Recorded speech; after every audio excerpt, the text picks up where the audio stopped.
Shalom, shalom, meus queridos, que o Senhor te abençoe neste dia, que o Senhor abra o seu coração, o seu entendimento, para que você receba mais uma palavra de Deus.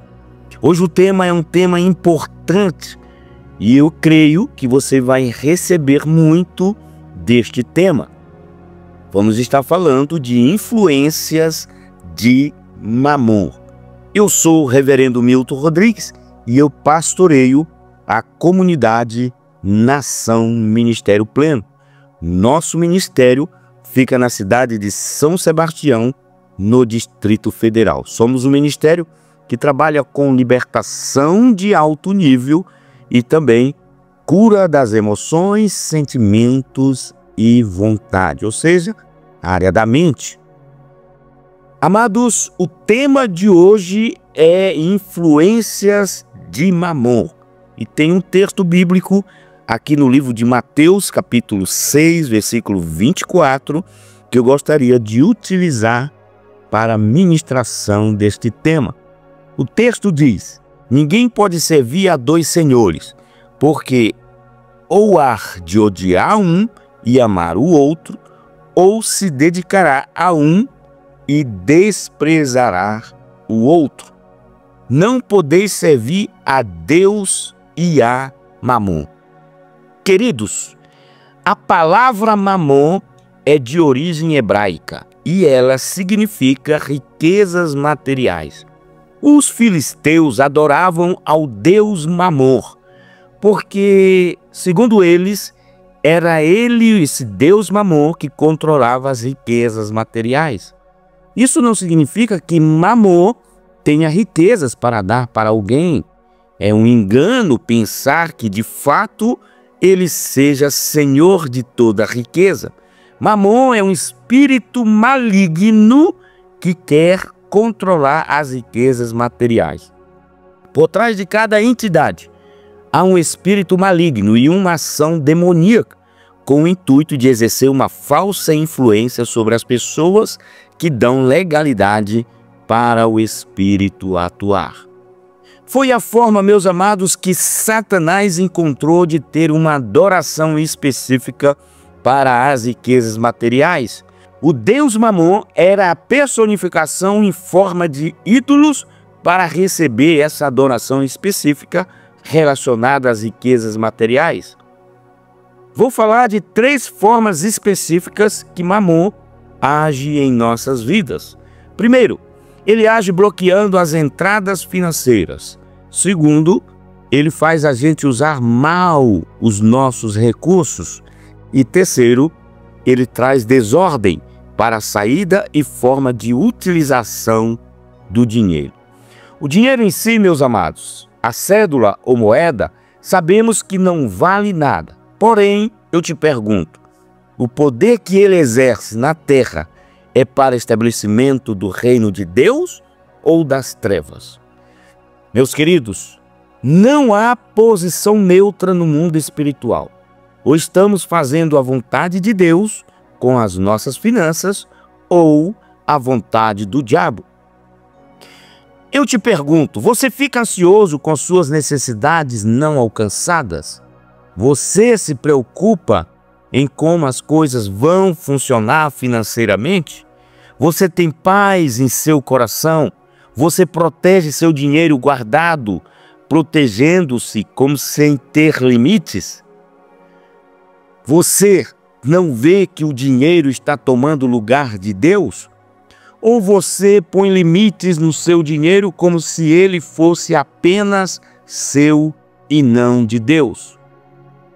Meus amados, Mamon estabelece a cultura dele, nos afastando da cultura do reino de Deus.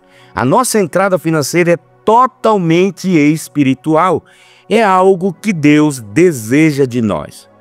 A Bíblia fala mais sobre dinheiro do que fé, salvação e oração. Há coisas sagradas e materiais, mas o dinheiro na vida do cristão não é secular, e sim espiritual. Toda a nossa vida é sagrada e espiritual. tudo é espiritual: família, trabalho, ministério, dinheiro. Seu dinheiro é assunto espiritual. A maneira como lidamos com dinheiro terá a ver com Deus. Então, queridos, a influência de Mamon na nossa cultura vem de longe. Os portugueses chegaram à terra brasileira e descobriram nossas riquezas e exploraram-nas, expandindo para outros lugares. Utilizaram os índios como mão de obra barata. Trouxeram prisioneiros para trabalharem no Brasil como forma de diminuir seu processo penal. Os brancos que vieram para o Brasil eram criminosos, exploradores e gananciosos. Os índios não tinham planejamento, nem programação. Viviam um dia de cada vez. A preocupação deles era conquistar a caça, quando para alimentação. Os portugueses compram negros na África e transportaram ao Brasil. Segundo eles, os negros eram sem sonhos e conformados. O Papa Nicolau V, nos anos de 1447 a 55, autorizou o rei de Portugal a guerrear com povos africanos, confiscar suas terras e fazer escravos, e milhares morreram. Mas como escravos que eram, não podiam sonhar, porque um escravo não pode ou não podia ter sonhos. Comiam para trabalhar e trabalhavam para não morrer. Foi nesse contexto de mistura cultural entre o branco, índio e negro que o povo brasileiro foi formado. Eram criminosos, exploradores, gananciosos, pessoas sem planejamento, sem programação, pessoas sem sonhos e conformados. Era um ambiente propício para a proliferação da influência e cultura de Mamon. Houve também, amados, a influência dos padres jesuítas, dos missionários americanos que chegaram ao Brasil com dinheiro e, vendo as pessoas necessitadas, davam para elas roupas e outros pertences. Eram pessoas generosas que tinham a intenção de ajudar pessoas carentes da sua congregação. No entanto, o que foi estabelecido por eles foi a cultura de dar algo e não de ensinar o povo a conquistar, e essa prática leva o povo à passividade.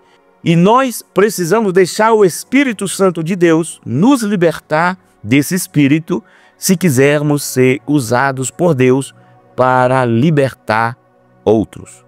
Amados, Mamon quer ser soberano, indispensável, desejado, idolatrado e adorado.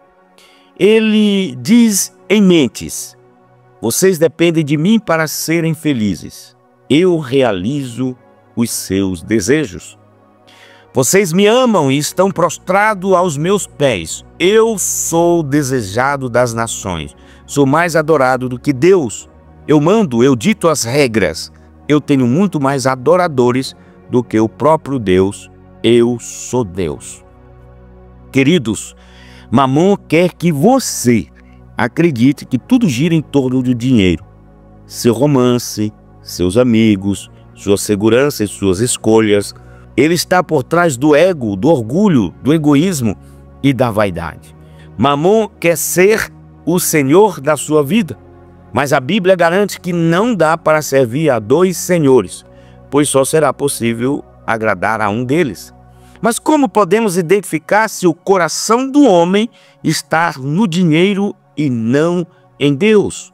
Simples. Se o indivíduo está muito cheio de si mesmo, se está centrado no seu eu. Quando o dinheiro inflama o ego de alguém, o indivíduo simplesmente perde a visão da eternidade. O ego está ligado ao orgulho, ao egoísmo, à competitividade, à inveja, à vaidade e à soberba. O ego, meus amados, é o ladrão da glória de Deus. E tudo aquilo que seja algo ou alguém que tenta roubar esta glória de Deus é chamado de idolatria. Fique atento. Segundo a Bíblia, a idolatria gera cegueira. Olha o que diz Salmo 115, do versículo 4 ao 8. Os ídolos deles são prata e ouro, obra das mãos dos homens. Tem boca, mas não falam. Olhos têm, mas não veem. Tem ouvidos, mas não ouvem. Nariz tem, mas não cheiram. Tem mãos, mas não apalpam. Pés têm, mas não andam. Nem som algum sai da sua garganta. A eles se tornem semelhantes os que fazem, assim como todos os que neles confiam. Meus amados, há dois comportamentos extremos que estão sob o domínio de Mamon: a avareza e a compra compulsiva. Vamos entender então sobre a avareza.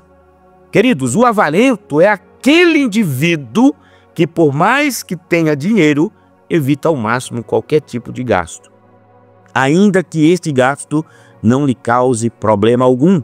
A pessoa que sofre deste mal geralmente tem uma condição financeira estável e associa isso ao fato de ter economizado, de não ter gastado com bobeiras. O mais grave dessa situação é que a avareza não está relacionada apenas ao dinheiro, mas também pode se manifestar no âmbito das emoções e da afeição e na utilização da própria energia vital. Pessoas avarentas não são generosas com o próximo e não investem nada para ver o outro feliz. O avarento guarda para si tudo o que puder. Ao contrário de uma pessoa prudente, precavida, quem sofre de avareza precisa se libertar de uma prisão interior. Avareza. Avareza é uma estrutura do caráter. É muito difícil conviver ou estabelecer um vínculo com uma pessoa avarenta, pois, da mesma forma que protege o seu dinheiro, ela também vai proteger as suas emoções. O avarento não quer ser emocionalmente saqueado. Pessoas assim estão presas em seus próprios medos. Elas podem sofrer de depressão, perseguição e de fantasias de catástrofe. Também é possível que este tipo de pessoa tenha o costume de explorar os outros para aumentar o seu patrimônio. Tira vantagem de tudo e de todos. Geralmente o avarento, ele vive uma vida medíocre, por opção, e chega ao fim dela sozinho e com uma grande fortuna guardada. Queridos, oniomania, consumidores compulsivos. Parafraseando, Descartes: consumo, logo existo. Somos uma sociedade de consumidores e, infelizmente, as pessoas são vistas, avaliadas e medidas por aquilo que possuem, ostentam ou podem adquirir. Muitos são os motivos que levam a pessoa a gastar: a necessidade, a diversão, os modismos, o status ou o apelo mercadológico. Mas há quem consuma pelo simples prazer de comprar, de adquirir alguma coisa independente de sua utilidade. Essas pessoas são os chamados consumidores compulsivos e confirmam 3% da população brasileira. Meus amados, vou falar de características de um comprador compulsivo. Vamos lá. Primeiro, não resiste ao impulso de comprar. Segundo, gasta mais do que o planejado. Terceiro, acaba com seus planos de vida e das pessoas à sua volta. Quarto, pede dinheiro emprestado e até aplica golpes para poder saldar a dívida. Quinto, precisa efetuar compra de qualquer maneira, independentemente do que seja. Compra coisas que não usa ou usa muito pouco. E, por último, assume dívidas de 7 a 10 vezes o valor de sua renda mensal. Esses são os consumidores compulsivos ou comprador compulsivo. À luz da palavra, queridos, à luz da palavra, em toda a Bíblia existe aproximadamente 2.085 versículos falando sobre dinheiro, bens e finanças. 215 versículos sobre fé, 218 versículos sobre salvação, 500 versículos sobre oração. Das 40 parábolas de Jesus, 17 delas abordam questões financeiras, ou seja, 47% das parábolas. Amados, toda essa preocupação do Mestre se deu por conhecer o coração do homem e saber que há uma tendência a valorizar e amar o dinheiro. É como se Jesus quisesse nos alertar que, por mais necessário que seja, se não houver uma visão do reino de Deus, o dinheiro acaba ocupando um lugar de senhorio nas nossas vidas. Meus amados, o dinheiro é apenas um meio para o homem viver dignamente na terra, mas sem perder a visão da eternidade, a visão de reino. Ageu capítulo 2, versículo 8. Minha é a prata e meu é o ouro, disse o Senhor dos Exércitos. Deuteronômio capítulo 8, versículo 18. Antes te lembrarás do Senhor teu Deus, que Ele é o que te dá força para adquirires riqueza, para confirmar sua aliança que jurou a teus pais, como se vê neste dia. Então, queridos, o senhorio de Deus é absoluto. O que atrapalha o plano perfeito dele é quando um homem entrega o coração ao dinheiro, ou seja, a mamon. Deus quer confiar riquezas aos seus filhos, mas para permanecermos íntegros e humildes diante do nosso provedor, precisamos ser bons administradores daquilo que o Senhor tem apenas nos emprestado. Romanos capítulo 11, versículo 36 diz: porque dele, por ele e para ele são todas as coisas, glória, pois, a ele eternamente. Amém. E, amados, para não desviarmos o nosso olhar do rei, o Senhor preparou algumas estratégias. Vamos a ela. Primeiro, dízimo. Dízimo nos faz lembrar que o Senhor é a nossa provisão e o quão generoso Ele é. Deus nos abençoa com 100% de recursos e nos pede apenas 10%. A ação de dizimar santifica o nosso dinheiro e nos garante que o Senhor fechará a boca do devorador. Quando temos este entendimento, entregamos o nosso dízimo com um coração grato e com alegria. Desta forma, demonstramos a nossa confiança nele e quebramos o poder do dinheiro em nossas vidas, em nossos corações. Malaquias capítulo 3, versículo 8 ao 10. Roubará o homem a Deus? Todavia vós me roubais e dizeis: em que te roubamos? Nos dízimos e nas ofertas. Com maldição sois amaldiçoados, porque a mim me roubais. Sim, toda esta nação.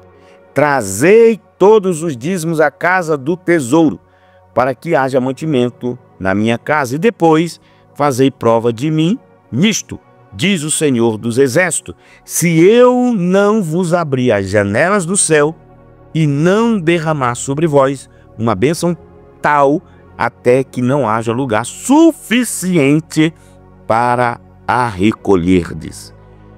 Provérbios capítulo 11, versículo 24 está escrito: a quem dê generosamente e vê aumentar suas riquezas, outros retêm o que deveriam dar e cai na pobreza. Levítico capítulo 27, versículo 30 também diz: todos os dízimos da terra, seja dos cereais, seja das frutas, pertencem ao Senhor, são consagrados ao Senhor. Tem também a oferta. Amados, a oferta está relacionada com a adoração. A verdadeira oferta é a semente que expressa nossa renúncia a tudo que é material, estabelecendo a confiança e gratidão a Deus. 2 Coríntios capítulo 9, versículo 7, está escrito: cada um dê conforme determinou em seu coração, não com pesar ou por obrigação, pois Deus ama quem dá com alegria. Poupar Também, querido, esta é uma estratégia fenomenal. Poupar o destino profético das nossas finanças. Tudo o que o Senhor nos dá tem um propósito eterno. E Ele quer dar um destino profético ao nosso dinheiro. Deus quer nos ensinar a administração do reino. José do Egito, por exemplo, foi um grande administrador. Ele desempenhava o seu trabalho com dedicação, excelência, ética e responsabilidade. Isso o levou a assumir um cargo de liderança e de plena confiança de seu superior.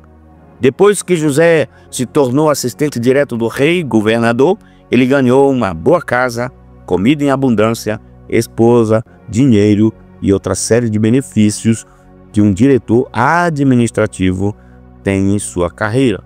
José, amados, foi honrado pela sua fidelidade. Olha o que diz Mateus 25, 21. E o seu Senhor lhe diz: bem está, servo bom e fiel. Sobre o pouco foste fiel, sobre o muito te colocarei. Entra no gozo do teu Senhor. Então, amados, é preciso ressaltar que, junto com esse pacote de regalias pessoais, houve um destino profético para todos os recursos que José conseguiu ajuntar no Egito. Em um tempo de fome, período de vacas magras, ele foi responsável pela sobrevivência de todas as pessoas daquele lugar. Gênesis capítulo 47, versículo 24. Olha só, outro aprendizado que podemos observar na história de José é o seguinte: há de ser, porém, que das colheitas dareis o quinto a Faraó, e as 4 partes serão vossas, para a semente do campo e para o vosso mantimento, e dos que estão nas vossas casas, e para que comam vossos filhos. Amados, 1/5 de todas as coisas era dada ao Faraó e reservado como provisão para o futuro. Aqui aprendemos com José a lei do investimento. Se pouparmos 20% da nossa receita, estaremos criando uma segurança financeira para administrar o tempo das vacas magras. E você? Quanto tempo tem poupado? Ou ainda costuma gastar mais do que você ganha? Siga este case de sucesso. Primeiro, dizimar. Santifique as finanças. Segundo, ofertar. Adoração. E terceiro, poupar. Um propósito. Então, amados, nós, os eleitos de Deus, fomos escolhidos para governar. O poder sobre todas as coisas estão em nossas mãos. 1 Pedro capítulo 2, versículo 9 está escrito: mas vós sois a geração eleita, o sacerdócio real, a nação santa, o povo adquirido, para que anuncieis as virtudes daquele que vos chamou das trevas para a sua maravilhosa luz. Vamos praticar os primeiros mandamentos. Marcos capítulo 12, versículo 29 ao 31. E Jesus respondeu: o primeiro de todos os mandamentos é: ouve, Israel, o Senhor nosso Deus é o único Senhor. Amarás, pois, ao Senhor teu Deus de todo o teu coração e de toda a tua alma, e de todo o teu entendimento, e de todas as tuas forças. Este é o primeiro mandamento. E o segundo, semelhante a este, é: amarás o teu próximo como a ti mesmo. Não há outro mandamento maior do que estes. Então, queridos, só o Senhor é Deus e só Ele devemos adorar. A nossa confiança está nele. E ainda que passemos pelo deserto, precisamos estar disponíveis para ali sermos treinados e capacitados para o nosso destino profético. Que o Senhor te abençoe poderosamente, que você seja um cristão de visão profética e que o Senhor possa estar conduzindo o teu coração para ser um grande dizimista, ofertador da casa do Senhor, ofertante, poupar o seu dinheiro. Poupe, saiba administrar aquilo que o Senhor colocou em suas mãos. E eu vou ficando então por aqui, queridos, que o Senhor te abençoe poderosamente. Se você já é inscrito no nosso canal, muito obrigado. Se não, se inscreva aqui abaixo no botão inscrever-se. Depois de se inscrever, você vai ativar o sininho para que você receba notificações todas as vezes que postarmos algo interessante. E não esqueça de dar o seu like, isso mesmo, dê o seu joinha e comente o nosso devocional. O que você recebeu, o que você aprendeu com esta palavra. Amados, também estamos nas redes sociais. Lá no Instagram você vai colocar @Ministério Pleno. E no Facebook só colocar @Ministério Pleno. No TikTok você vai colocar Ministério Pleno e o número 10. Presta atenção, Ministério Pleno e o número 10, tudo junto. Você nos encontra no TikTok. Que o Senhor fique contigo, tenha um ótimo dia e fica com Deus, um cheiro no coração. Nós estamos aqui, Deus, para te dizer que nós permanecemos de pé, nós permanecemos firmes. Ah, querido, olha para quem está do teu lado e diga assim para ele: nós estamos de pé, nós somos resistência.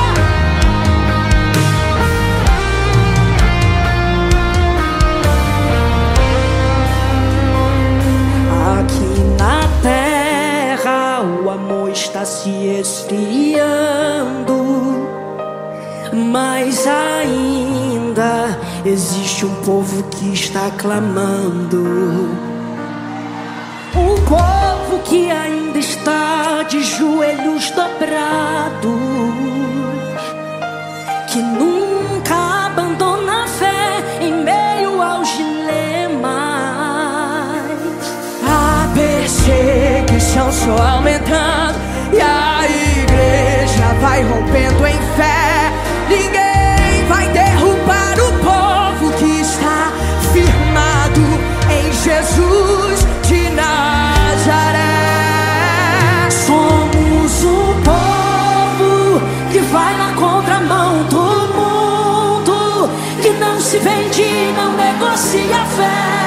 Nós não vivemos de aparência, nós somos resistência. Um povo que vai na contramão do mundo, que não se vende, não negocia a fé. Nós não vivemos de aparência, nós somos resistência. Nós somos resistência.